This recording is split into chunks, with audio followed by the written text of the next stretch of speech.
My name is Matt Wilson, and I'm the director of the Community Grants Reinvestment Fund. I want to thank you for your interest in applying to the Community Reinvestment Program. 2024 is the first year we are launching a grant opportunity from the Reinvestment Fund, and we look forward to receiving your application. The Community Grants Reinvestment Fund was established in the Marijuana Regulation and Taxation Act. Per the cannabis law, 40% of tax revenue should be reinvested in communities disproportionately affected by prior federal and state drug policies. The Reinvestment Fund is governed by the Cannabis Advisory Board and implemented by the Office of Cannabis Management. While the fund originates from cannabis tax revenue, we recognize that the impact of past drug policies on communities extended far beyond cannabis prohibition directly. For this reason, grants are not limited to cannabis-related activities, and we encourage applicants from organizations that are addressing a wide range of community needs. Based on guidance provided by the Cannabis Advisory Board, the 2024 Community Reinvestment Program is targeted at 501c3 organizations providing services and programs for youth in the age range of 0 to 24. Further, the Cannabis Advisory Board has identified the following priority areas for youth-serving efforts that address one or more of three areas: mental health, housing, and workforce development. This year, we have a total of $5 million to offer through the Community Reinvestment Program. Each successful award will be for a total of $100,000. Applicants are required to propose projects that total $100,000 and not more or less. While this is the structure determined by the Cannabis Advisory Board for our inaugural year of awards, future funding availability is subject to change. Should any dates change, we will update OCM's website. Please visit cannabis.ny.gov/reinvestment for the most up-to-date program announcements. To walk viewers through that process, I will now turn over to Ian Carlson, Director of Grants Management for New York State. Ian, over to you. Thanks, Matt. I'd like to get started by talking about the application process. The first thing that you'll need to do is register your organization in the OCM eGrants system. Once the grant is available, there are two criteria that you'll have to meet in order to be considered for funding. First thing that you'll need to do is initiate, complete, and submit an eGrants application by the due date. You'll need to apply and submit your application for the reinvestment grant. The second thing that you'll need to do is to make sure your organization is pre-qualified in the statewide financial system at the application due date and time. It's essential that you plan accordingly. It can take a little bit of time to enter a well thought out, complete project. It may also take a little bit of time to have your pre-qualification application approved via SFS. So plan ahead. And the reason that is so important is because only agencies that meet both criteria at the application due date will be evaluated, meaning you must submit your eGrants application as well as be pre-qualified in SFS to be considered for a grant. So moving on, let's walk through the system, see what it looks like. Next, I'd like to show you how to log into the eGrants system, initiate, complete, and submit an application. From the eGrants login page, you'll enter your credentials, and that will land you on the eGrants dashboard. The dashboard is really your home page, and it links you to all kinds of valuable information. The first thing that you'll see is My Tasks. Since this is my first time logging in, it's blank. Okay? But as I work in the system over time, tasks or activities that I need to complete will accumulate in this section. And we'll see what that looks like a little bit later on in this video. Most importantly for now, the My Opportunities panel in the bottom left displays grant opportunities which are currently available. So today we can see that the Community Reinvestment Program grant opportunity is open for applications. To initiate an application, I'll just click right here on the name. I'll review the information about the grant, assuming I haven't already read this elsewhere. Has key information, who's providing the grant, an overview, a description of what the state is looking for, talks about the amounts of funding available, maximum application amounts, minimum application amounts. In this case, it looks like it's $100,000 on both sides, types of organizations eligible to apply, and so forth. After reviewing that, if I still want to initiate an application, I'll just click the Agree button right here. And that brings me to the document landing page. This is essentially the home page for the application that I just created. You can see that the application number is displayed in the upper left-hand corner, CRPG 2024-00148. Okay. To fill out this application, what I'll do is simply walk through these forms that are displayed in the navigation bar on the left-hand side of the screen. And as I complete these individual forms, the form icon button will change. Okay, and it will display the status of each form as I go. So right now, okay, I can see that vendor information form is blank. It hasn't been updated. Let's take a look at it and cross that one off the list. So here on vendor information, what you want to do is just make sure that this information is correct for your organization. What you'll see is the top three fields, okay, were pulled from your organization's registration, okay, and they were entered by the grants management team. These three fields are used to keep your organization's profile in sync with the New York statewide financial system. So you can't change them. If you do need a change to any of this information, then you'll need to reach out to the grants management team at the by email or by phone. And the information is at the end of these slides and readily available on the OCM website. Okay, so verify this information, make sure it's correct, including this primary address, which you can change. In this example, I'm going to say that it is, and I'll click the Save button. You can see that my vendor information form is now a checkbox. There are no system errors and the data has been saved. This is great. I'm going to start moving through. Next, I'll look at contact information. The first thing that you have to do on the contact information is identify the head of your organization. That's a relatively easy process. You just click the link here and you can select from different organization members. In this case, we have John Smith. I'll click the Save button. My information is now displayed. Other contacts will need to be added manually, or at least project director. So let me add some information here. I'm going to make this John as well, and click the Save button. Okay. As we'll see on all of the forms as we work our way through, any error messages are always displayed up here in the right-hand corner in red. What this is telling me is that I left something blank in the project director section, and it's telling me that there are 2 additional addresses I have yet to complete. So when you work on your application, you'll go through, enter information, save the page, clear any errors, and you notice over here on the left, okay, the form icon is an exclamation mark. So what did I miss? Phone number, 518-123-4567. Let's see if I clear that one. That's great. Now I'm down to 2. And what it's telling me is I need to add some additional information, some additional contacts.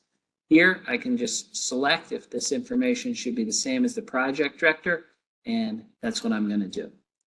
Now, Save, and I should be all set on this form.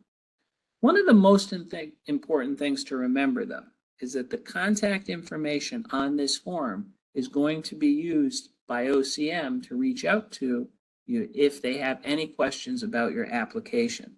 So when you're filling this out, particularly that main point of contact, make sure that that phone number is valid and the email address is an address that you're checking regularly, because you don't want to miss a call, of that nature. All right, so we can see I cleared all the errors, and now I have the contact information form with the checkbox. I'm good to go. Let's take a look at the rest of these forms. I'm not going to have you watch me while I type all the information in. I'll just show you a couple of key elements, save them, and then we'll move on. And then perhaps at the end, what I'll do is log out and log back in, and then we'll look at it complete. So, project proposal. This form is where you basically respond, okay, and describe your project consistent with all of those different questions which exist in the RFP. So, or the RFA. Okay? You're going to put in project title, project type. Let's see, I'll put in housing remedy. Project type, you have to pick from mental health, housing, workforce development. I'll pick housing, and then you get the gist of it. You're just going to walk through and complete all of these questions, which come right from the RFA. Save the form. And now what you can see is that I have a list of the different questions that I have yet to answer. And just like we did on the contact information, I'll walk through and clear these, and when I'm done, that exclamation point will go away. Let's talk about project work plan next. For the project work plan, our goal here is to provide, or your goal as an applicant is to provide clear and concise objectives, tasks, and performance measures for your proposed project. Okay. Now, what you'll do is you start by putting in a first objective up here. I'll say that's objective 1. Each objective should have one or more tasks. I'll make this task 1.1. And each task has to have one or more performance measures. Okay, so I'll make this performance measure 1.1.1. All right, for each task, you have to have a start date and an end date. Let's see, go with April 1st. And I'm going to say that I want to complete this in the first quarter of the approximate contract start. So March, April, May, June, that would be June 30th. And then you say who is responsible, right? And I'll make myself, Smith.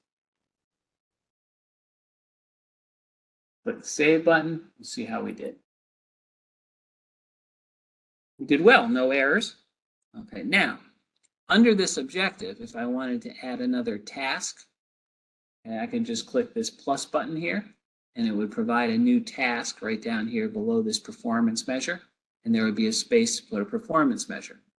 If I wanted to add an additional performance measure, I'd just click right here. Why don't we do it? We'll just put in PM2, or 1.1.2. All right. Click the save button. All right. Oh, looks like I need to enter the person responsible. I'll make that John Smith as well. Save button. Okay. So now you see I entered one objective. Okay. In eGrants, each objective is going to be its own form. So if I have a second objective, what I'm going to do is click the add button over here. I now have objective 2.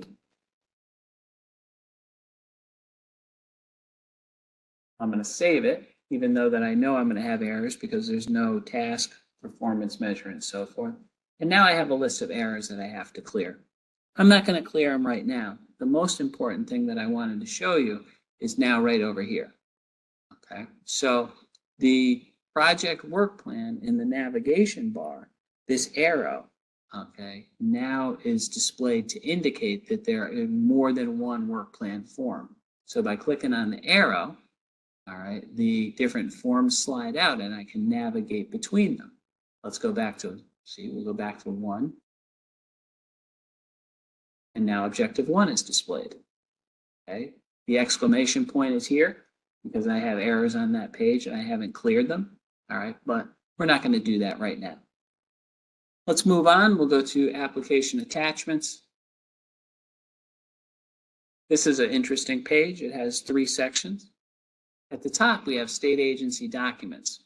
These are documents that are made available by the Office of Cannabis Management for applicants to download. Some of these documents you'll download. You'll be asked to complete them, and then having done that, upload them. All right, so we have an attestation form, Appendix B required forms, subcontractor budget, so forth. All right, not all of these forms are required, okay, but you can access all the forms here. So the attestation form, let's say I open it up, follow the directions, complete it. It is required in order to apply for this grant. So once I've completed it and followed the instructions, then I have to upload it under the required upload section. And you can see there's even a place for it here. All right, and there it is, required upload PDF. If I want to get rid of it and take it out, okay, I could just click right here. But let's save this page, all right, so it sticks around. And now you can see, look, all right, I have the error message over here telling me that there are issues with this page. I want to know what those issues are. I can read them right up here. All right, and it's pretty clear. It tells me that Appendix B required form isn't provided. We can see that it isn't. All right, and the same thing with this 501c verification. I have to provide that as well. All right, so pretty straightforward here. What's next? So here I've gotten, kind of to the end of my project overview. The next thing I need to do is enter my budget. To enter the budget, I'm going to start, just like I did above, working through these individual forms. The first budget form that displays is the budget summary. Okay. This form is populated automatically by information that is entered on the corresponding budget detail forms. Okay, so I don't type personnel costs in here. I complete or enter personnel costs on the detail form, and then after saving it, that information is pulled up into the summary. And I'll do that for personnel, travel, equipment, supplies, contractual services, and other, right down this list. The one exception to that, though, is indirect costs. Indirect costs are entered right here on this form, and there is no corresponding detail page in the navigation bar. If I enter indirect costs and they exceed a certain rate, the RFA requires that I upload proof of documentation. All that's laid out clearly in the RFA, so I'm not going to go into it here. Okay. However, if I am required to provide proof, this is where I do it. Another thing that I want to call out about the budget summary is this match column. The Community Reinvestment Grant does not require match, and applicants should not include match in their budget. Okay, so as you work through these individual forms, you want to make sure that match remains 0. Okay, so grant funds requested, okay, will equal grant funds total. And you can see right down here below, all right, match is not required for this grant. All right, and match, this should remain blank because you will not enter match in as you go. All right, so there's the summary. Let's take a look at some of the individual budget forms. I think we'll just look at personnel because they all work relatively similarly. All right, personnel. Okay, So the way to think about the personnel page is that this block right here, all of this, okay, is information either for one individual, okay, or for a position. Okay, now let's say that I was going to fill this out for an individual. I'd put their name here, their job title and so forth, fill out the form, and then I would just click the add button up here and it would create another form and I would put the second individual's name in and so forth. Okay, so I would work through, and then what would happen would be that my forms menu will show this multi-form approach. All right, so let's take a look and we'll get started. I'm going to actually fill it out a little bit differently. What I'm going to say is I need housing managers, 2. I'm going to put in their name as TBD. I haven't hired them yet. I'll say that their job is case management. Hourly rate. Okay, so what is the hourly rate? We will go with $20. That's not a good hourly rate. We'll go with $40. And how many hours worked? So I'm going to start with by saying 2,000.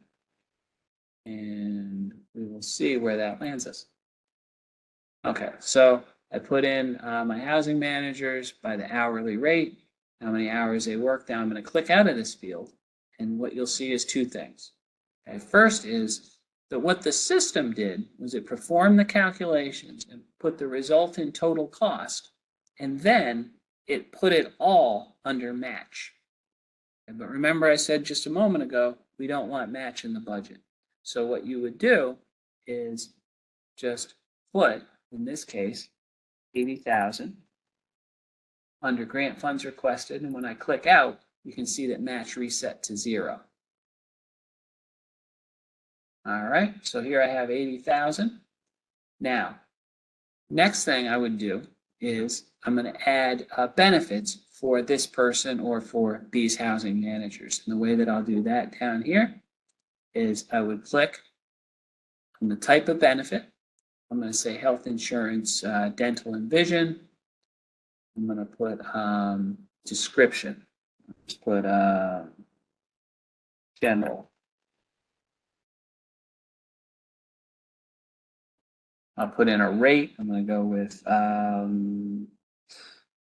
for 25%. It's probably a pretty high rate, but I'm trying to make the math line up to 100. Total cost, I will put in,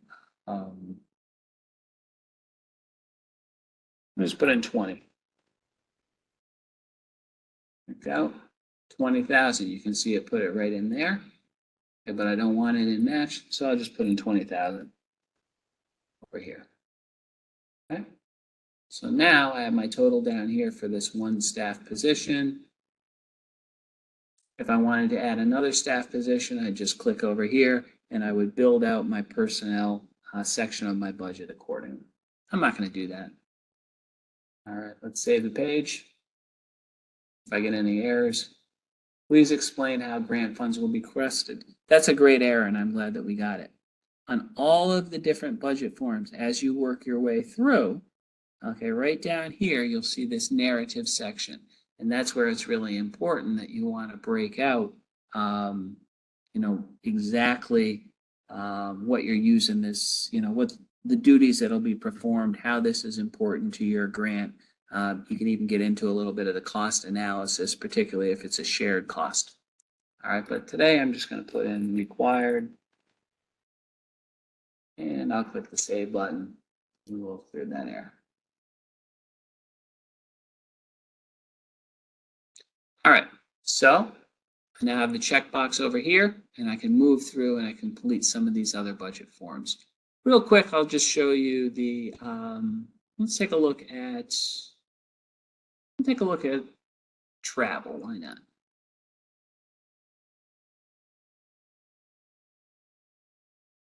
I click on the travel button, it loads and opens up. So there's a couple of different ways to approach this form, as with the other ones. If your project includes activities that would require travel, okay, what would that mean? Let's say that it would be, I want to take a bunch of youth to a baseball game, okay, and I want to break out the costs associated with that trip, okay, accordingly. I could go in here and I could say baseball game. And then down below, I could say where's the location. Who knows? Okay, I can put the location. All right, and then I could go in and I could break out all of the additional travel expenses on this form. Okay, so those travel expenses might be mileage. Okay, I'm gonna rent a bus to get there, and I would go in, I would put in $500. And then when I click out, you'll see that it goes right into match. So I'm gonna just put my 500 over here. All right, and then I would click this plus button, just like we saw with the work plan, to add another row right down here. And then I can go in and say, all right, well, it's going to cost me $500 to get there, but there's going to have to be meals associated with taking all these kids to the baseball game. And then I would build out the travel costs associated with this travel event on this form. Okay, and if I had multiple events, I just keep adding forms for each of those events. All right, the other way to do it is really if there's not going to be much travel at all, you could just go with general, all right, and put your location, something like local project specific, and from there, just, put mileage, put, whatever those couple of lines are. All right, so two different ways to approach this form, and that's really what you're going to see as you work through and you complete your budget for your project. So I think I will save this, but again, I'm going to get a whole bunch of error messages that I'll ultimately need to clear, and you saw how we walked through that process originally. I'm not going to do it today. All right, what I'm going to assume is that it is the end of a long day for myself. And I am, I've started my application. I feel like I'm doing pretty well. I'm going to log out. Maybe I'll work on this some more tonight. Maybe some of my coworkers will come in and work on it. And then, through a miracle of modern technology, in a couple of seconds, I'll log back in. All right, we'll pretend the whole night passed and we'll look and see where we are and how I approach that the next day. Okay, ultimately we'll have this application finished up and I'll show you how to submit it, how to verify that it was submitted, and a couple of other features that you can use really to support your overall experience in this system. So with no further ado, I'm going to log out and then log back in.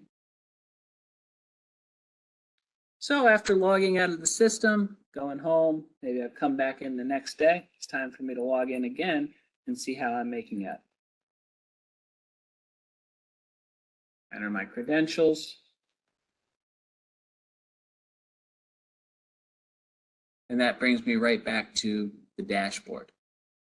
And you can see when I'm logged in, our application 00148 is listed as a task for me to attend to.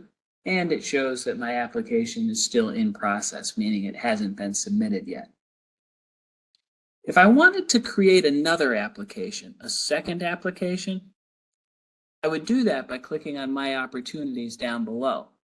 Okay, and then I'll have two applications. In this instance, though, I'm only going to work on the one, so I'll click right on the link and get started. My application's looking a lot better this morning. Okay, I can see that somebody from my organization has gone in, they did a bunch of work on this, and now I can see it looks like it's almost ready to be submitted. How do I know that? Well, remember that all these form button icons, okay, which were originally blank and some of them were exclamation points the last time we were in here, okay, have changed over and they're now check marks indicating that the form has been saved and there are no errors on the page. Okay, remember, errors are reflected as exclamation points. So it looks like each of these forms is complete. I could open them up, take a look at them, verify them. There's also another way that I can check, all right, and that is to use under the Tools section of the navigation bar, this document validation. Document validation basically runs all of the error checks at once, and it will let you know if there are errors on any of the pages. It'll name the page and it shows the error. But in this case, there aren't any. I do want to pause here, okay, and talk about a different check that you should also make, all right, because it does produce an error here. And what we found is that sometimes people have a little bit of difficulty tracking it down and making sure that it's resolved. And that has to do with a form which is called additional addresses. If you do see an error related to additional addresses, you'll just want to click out of document validation. Under your name in the upper right-hand corner, click Profile, confirm that you want to leave. And then what you'll see is that this additional addresses form has not been saved. In our case, it has, okay, but what you need to do is open it up and make sure that it has both a payment address and an additional mailing address. Okay.